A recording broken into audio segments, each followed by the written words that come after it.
Hi, this is Elise. I'm bringing an offering of true horror kindly shared by you every episode of this podcast.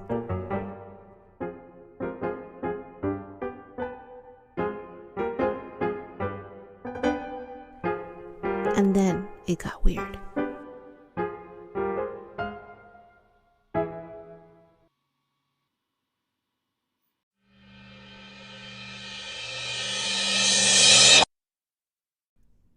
Now let me just make this stuff clear.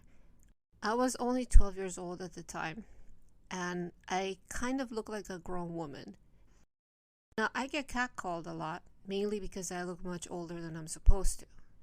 This happened a while ago, and I remember it like it was yesterday. My grandma at the time couldn't pick up my sister since she was babysitting, so I unfortunately had to go pick her up. Of course, as I'm walking, my phone dies on me, so I can't call anyone. The bus obviously came late this time, so I stood there longer than I should have. I look to my left and I see this guy. It looked like he was in his late 50s and looked to be about my height. He was hitting on some girl on the porch who was almost my age, just maybe a few years older. She ignored him and went inside her house. You know that feeling when you know someone's gonna talk to you? Well, I had that feeling, and surely enough, I was right. I'm fucked, I said in my head. The man just starts looking at me up and down, and it felt like he was undressing me with his eyes. I just wanted to walk away, but I couldn't leave my sister here alone. I'm too old for this shit, he says jokingly. I nervously laughed, even though I was low-key uncomfortable. After all, I don't know who the fuck he is. At the time, I was working on being a bit nicer to people, so I felt I didn't want to just tell him to fuck off as much as I wanted to. So he walks up to me and starts saying that typical bullshit. Are you married? He asks. No, I'm only in middle school, I said. He acted like he didn't even hear me and just brushed it off like it was nothing. He started to do some type of sexual gestures with his tongue. I was so fucking disgusted, I wanted to throw up. Do you have a job? He asks.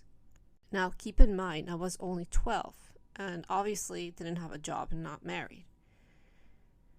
No, I'm only in middle school, I said for the second time. Now I know this fucking creep can hear me. After all, he was within 10 inches from me. As he did before, he brushed it off like he couldn't hear me. He starts getting closer into my personal space. You okay? He asks. I nod as I'm already beyond uncomfortable. I wanted to knock his fucking teeth out, but I couldn't. The next thing that happened was something I can only describe as a miracle. The lady from our apartment complex comes walking up to us and tells me to go with her. She walked very close to me, but I didn't give a shit at this point. Being away from that creep was the only thing in my mind. As he passes, he looks at me one more time and then walks away. I almost bursted into tears. The bus got there and I grabbed my little sister and basically started sprinting home with the lady behind us. As soon as I got home, I cried and told my grandma to never let me out there again. The lady who was walking us back to the apartment told her everything. She said the guy that approached me did the same thing to her, but she had more balls than me, I guess. She told him to fuck off, and so he left. She saw him approach me and decided to get me away from him. I've never been so grateful. My grandmother thanked her and shut the door. After that, she called the police and told them the situation. When they got there, I told them everything, and I know I didn't say his name in the beginning, but his name was Tony. At least that's the name he gave me. After all that happened, a few days passed, and I heard something that was kind of sickening. Apparently, he's been hitting on a group of middle school girls and other kids my age around the area. Ever since then, I carry pepper spray, and anyone who tries anything with me, have fun getting the burning sensation out of your eyes. Creeper at the bus stop, I hope I never see you again.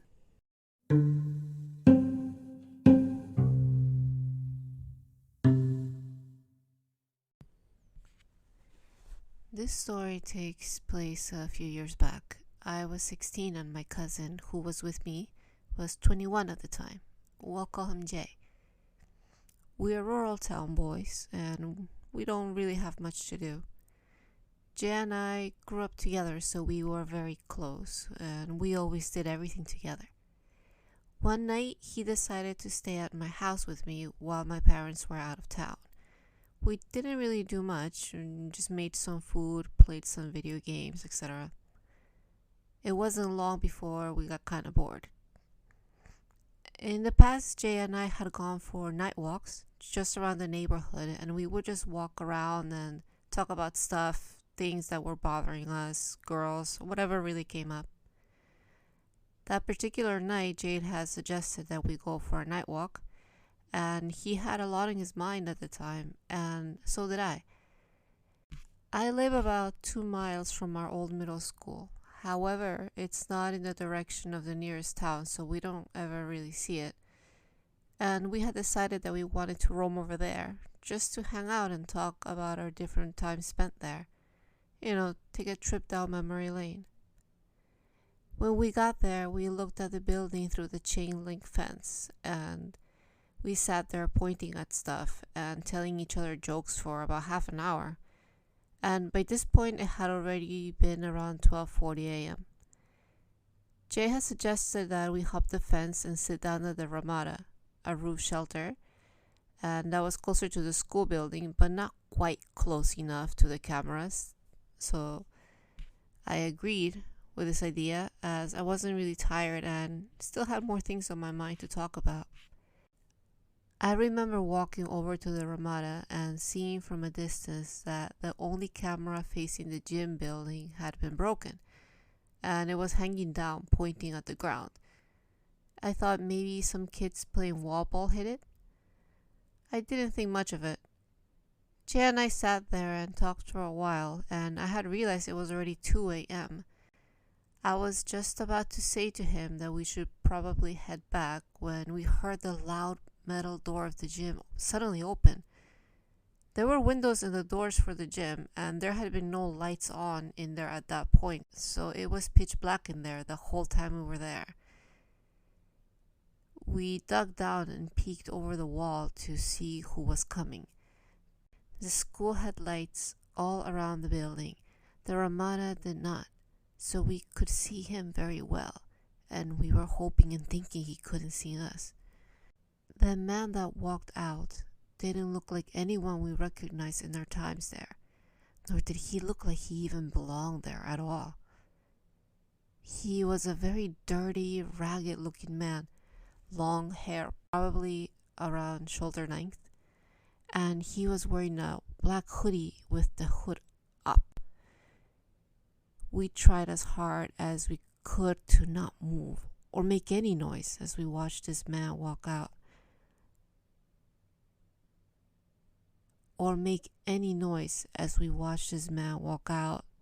Look up at the sky, take a deep breath, and then walk behind the school's tool shed, which was about 15 feet to the left of the door that he came out of. Upon getting behind there, he let out a sound I can only describe as a growl, and then we heard a loud bang, almost as if Jay and I gave each other a what the fuck look before whispering to each other that we needed to hop a different fence to get out, because he would see us otherwise if we used the one that we jumped in from. We looked back and he was already back by the gym door. We walked out, crouching, out of the Ramada, and a little ways out before we decided to stand up and make a mad dash to a way farther out fence. When we got to the fence, we looked back and didn't see the man anymore. Jay hopped the fence, and as I was climbing up, I heard him say, "Oh shit, hurry up!" And he jumped onto the fence and grabbed my jacket to tug me upwards. When I got up top and was dropping on the other side, I looked back to see the man. He had circled around and was only a few yards away from us with something in his hand. My skin started crawling. I was sure he was holding a hammer. He had stopped when I got over the fence and was just staring at us. But then as we started to jog away, we looked back and saw him sprint to the fence and hop it a lot faster than we did. Upon seeing this, we began to sprint as fast as we could until we got to my house. We had taken a longer way with more turns and had lost him. We made sure everything was locked in the house, grabbed one of my dad's guns and the 2 dogs, and we slept in my room. Nothing happened that night, so I think we did lose him for sure. We never did find out who was there or why. But we never went there on a night walk ever again. That's for sure.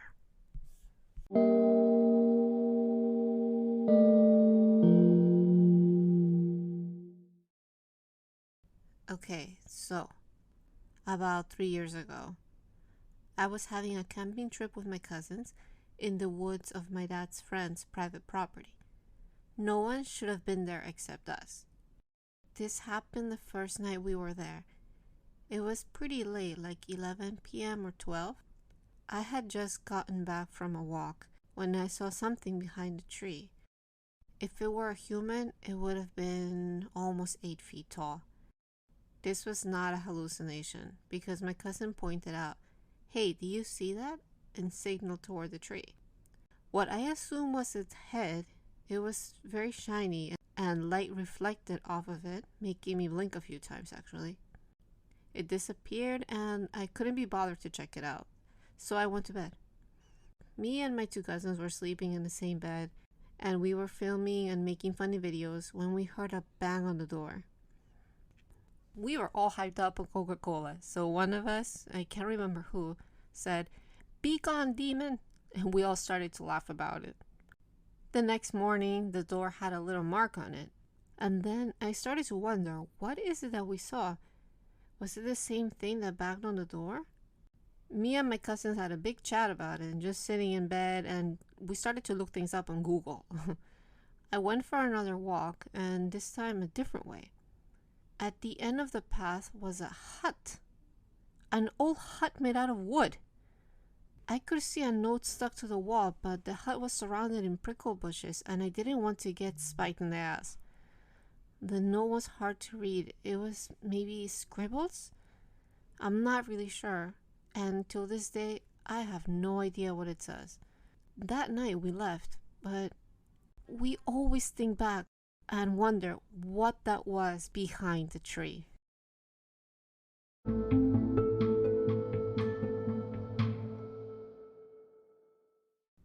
I rent out an apartment, and what happened was that my tenant at the time gave me notice that he needed to leave, so I decided to move into the house myself, but to find a roommate. So I posted ads online with photos and a move-in date at the end of the month. A woman emailed me with questions and said she wants to see the place first. So I agreed that we can arrange that, and I gave her my name, the address, and a time to meet when appropriate. Pretty normal. But my tenant at the time calls me the very next day to say that he woke up at 7 a.m. to find the woman standing in his bedroom staring at him. Now, I live in a small town, and locking doors isn't always the norm. He doesn't know how long she was there, but apparently she walked in and wandered around before finding him in bed. She told him she was moving in and that this was her bedroom now, so she wanted to see if her stuff would fit. I immediately contacted her and I confronted her about this. What she said was that I apparently had promised her the room and that made it okay to just barge in and check it out. She was obviously not in the right state of mind, to say the least. Needless to say, I did not select her as my new roommate. The sad part of this, though, is that I think I made a huge mistake by giving her my details, and now I think I might have gone a bit paranoid, considering she knows where I live. I tried to tell the police about it, but her email address seems to be dead, and I don't think her name tracks to anyone. I'm just keeping my fingers crossed that she got over this or that she left the area. For now, I will remain on alert, but God knows for how much longer.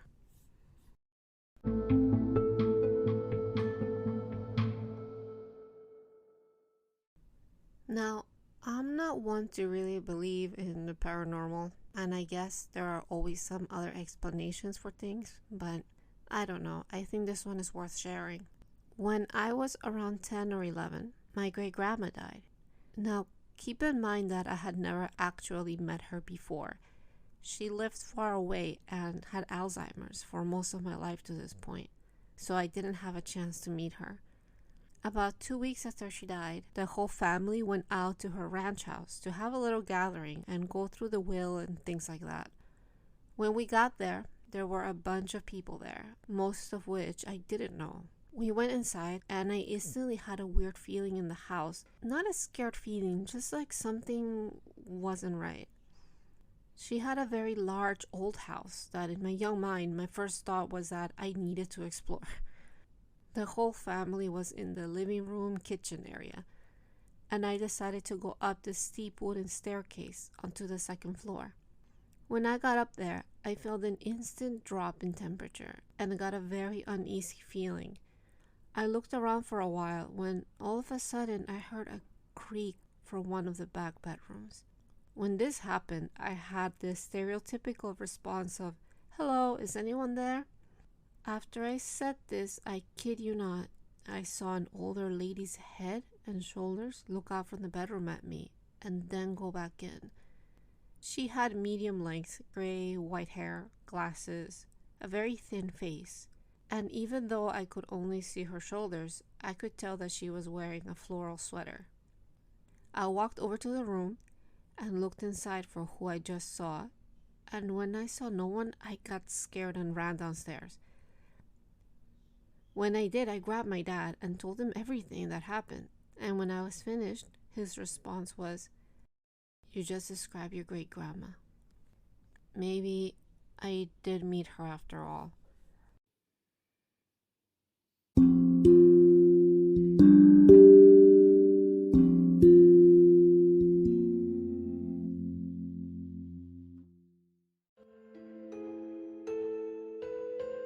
You've listened to Creeper at the Bus Stop by M40.M, The Visit by Snap16, Something Was Hiding in the Woods by Anonymous, Ramada by Silent Joker 780, and Great Grandma by Jake Grady 123.